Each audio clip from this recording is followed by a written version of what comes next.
In today's video, I am going to be giving you all the tips you need to make your very first documentary film. If this sounds interesting, then sit back, relax, let's figure this out. So you want to make a documentary film. Now, these tips I'm going to be sharing with you are not necessarily professional tips, but these are tips that I've learned over time as someone who has learned filmmaking by myself through try and error. So the first tip I'm going to be giving you is that a great documentary film always starts with a great idea. Now, ideas are everywhere and there are so many ways by which you can come up with great ideas. But from my experience, great documentary films emanate from the very mundane sources, or sometimes from the sources that people don't actually think that this kind of ideas can really make for a very good documentary. For example, someone can make a whole documentary about, let's say, a pot making process, which probably an ordinary person might not think about, or maybe decide to tell a story about a cyclist. At the end of the day, just make sure that your documentary is starting with a great idea.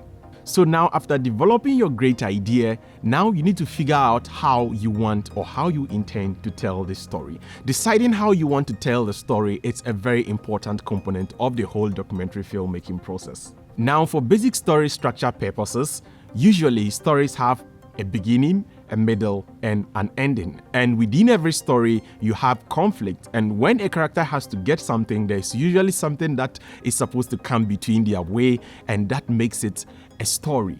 Now, stories are different from ideas. You can have the idea, but if you don't develop it into a story, you are going to end up with a very boring documentary film. For example, the idea could be that let's make a documentary about this struggling artist. Now, deciding how you want to tell the story is now deciding on which angle, because there are so many different angles to the life of an athlete. Are you looking at the positives or negatives? And after deciding on whether you are telling it from the positive or negative point of view, you now also have to decide on whether you want to tell it from the middle, from the beginning, or to the end, and how within the storytelling process you are going to be able to expatiate or bring forth conflict within the story, because at the end of the day, it's conflicts that make stories what they truly are.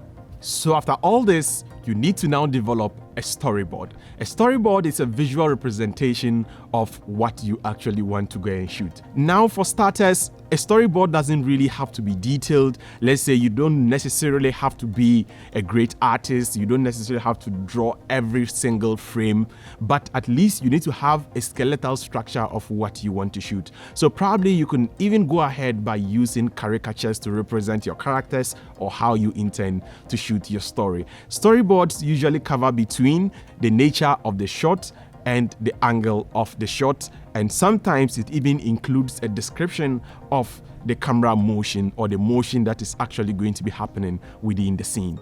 Don't be too over ambitious. Try and keep everything very simple. This is your first documentary, and that is the best way to learn. You are bound to make mistakes. And so what our advice is that do not take on bigger projects. And even if you have taken on a bigger project, no matter how you know more about filmmaking, every genre of film comes with its own forms of challenges. So after accepting the challenge, what our advice is that go ahead and make a mini documentary, or go ahead and scale down the idea, shoot something different. And when you are done, you'll be ready to go to now take all those great ideas and upscale them onto that bigger stage or that bigger field. The next point is to choose a cinematic style for your film. Now, is this going to be a run and gun kind of situation, or is it really going to be a very well organized kind of cinematographic style kind of shoot? I hope that kind of makes sense. Now, what are the differences? If you watch some form of documentaries where you don't have chance or you won't have the ability to be able to repeat things and shoot from different angles, or let's say kind of stage certain things to a certain extent, then those are kind of run and gun kind of situations. And even that kind of a decision would even affect what kind of camera you choose to go with, because a camera with a good autofocusing system might come in handy, or let's say a camera with internal stabilization and long battery lives will come in handy, where you can kind of organize things and shoot over and over again. Everything kind of seems to be spontaneous, just happening straightforward, and you have to follow and shoot as everything goes along. And the organized kind of documentaries, on the other hand, are those kind of documentaries where you can send, let's say, a camera like the Panasonic G7, which is recording me right now. The autofocusing is not really great. At the same time, it doesn't have internal stabilization, but I'm confident to get good shots because I know that this is not a running gun situation. So I can go back, repeat shots or rearrange shots in certain ways and shoot them until I'm kind of confident with the kind of shot that I have. So if you find yourself in that kind of a situation, you can go ahead and now decide on the cinematic language depending on the kind of subject or the topic that you have chosen to deal with in your film. The next thing is to get to know your subject. Reach out to the person that you want to kind of interview, have a drink with the person, or probably report to the scene very early enough, get to interact with the person, make sure the person is kind of really cool with you before you even get to that particular location, because at the end of the day, you really have to be able to capture emotional moments. So make sure the subject is comfortable speaking or sharing his or her knowledge or lifestyle stories with you. And after you get to know your subjects, assure them that they can make mistakes. Probably unless you are filming, let's say you are still using film, because we know that, let's face it, once you miss a take by filming or using a film camera, then it costs you more money. Technically, even in the digital age, we can say time is money. But once you make a mistake, you know that this is digital, the information is just going on a memory card. We can easily erase or we can easily go over lines without it truly being so much expensive. Now, in the cinema world, let's say you are shooting RAW, yes, that might mean occupying much more space in terms of the large volumes of the files. But if you're using a DSLR or just any normal mirrorless camera out there, then it might not really hurt too much to have more takes. And even if you are using a cinema camera, I'll still advise that in the digital age, that is the advantage that we have. So assure them that when they make mistakes, they can always go over the lines, or there's something called editing, so you can always correct their mistakes. That, I assure you, will make them very comfortable to be able to speak with you on camera. The next point is to now frame your interviews or frame your subject according to the emotion you want to convey. Now, this may sound counterintuitive. I know you are just learning or you are just a beginner, and you might have been told that to get the best out of a shot, you need to use the rule of thirds to frame it very well. Unfortunately, that might not always be the case, and you might not always have that luxury to be able to frame things in the rule of thirds. There are certain situations where you have to break this rule, frame the subject differently in order to get different amazing kind of shots. Film your A-rolls before your B-rolls. The A-rolls are the main talking points of the documentary, and the B-rolls are those kind of footages that adds up or that supports the story. So for example, if the person is talking about how he wakes up in the morning and does something, filming him talking is the A-roll. Just seeing his face sitting at one particular portion talking is the A-roll. And what he or she is talking about and that kind of reenactment that is going on, or showing the visual representation of what the person is saying, those are the B-rolls. So from my experience, like I said, you shoot the A-roll first before you shoot the B-roll. Even if you have a well-structured plan going into a documentary, from my experience, I try to shoot the A-rolls first, because trust me, even if you know the story very well, there are certain aspects of the story that the person might narrate that if you've already finished shooting the B-rolls before the A-roll, later on you might regret that you haven't shot certain areas or certain aspects of it. And so just to be safe, I decide to shoot the A-roll first, so that once I get all the information I need, then I select which parts of the story I can get to film and shoot them as my B-roll. So that is a very important topic, or that is a very important point to take very key note of.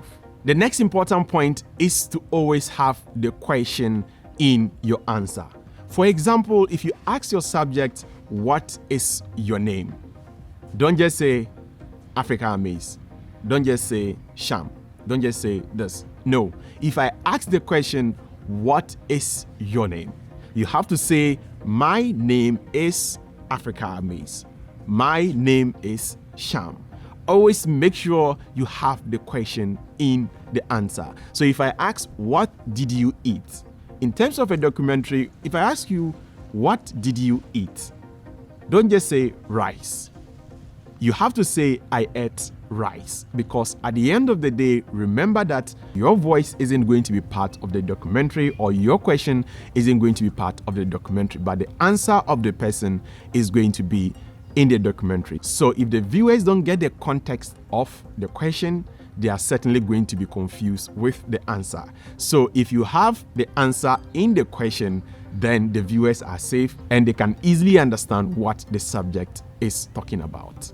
So once you are done gathering all your data, then you are ready to edit. Now, for your first documentary film, keep your edits simple. And before you start editing, organizing your files are really very important, because trust me, sometimes if you don't organize your files and you just jump straight into the edits, I get it, you've gotten those amazing shots and you can't just wait to start cutting.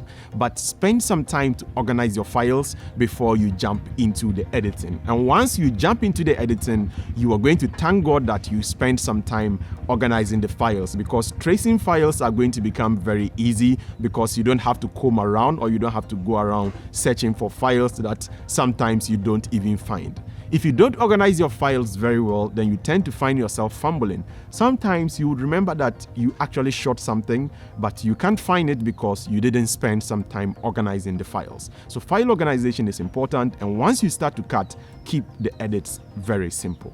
And so now, before you end the whole thing, always bear in mind that music is a very important component of your documentary film. The music can help establish the mood for your film.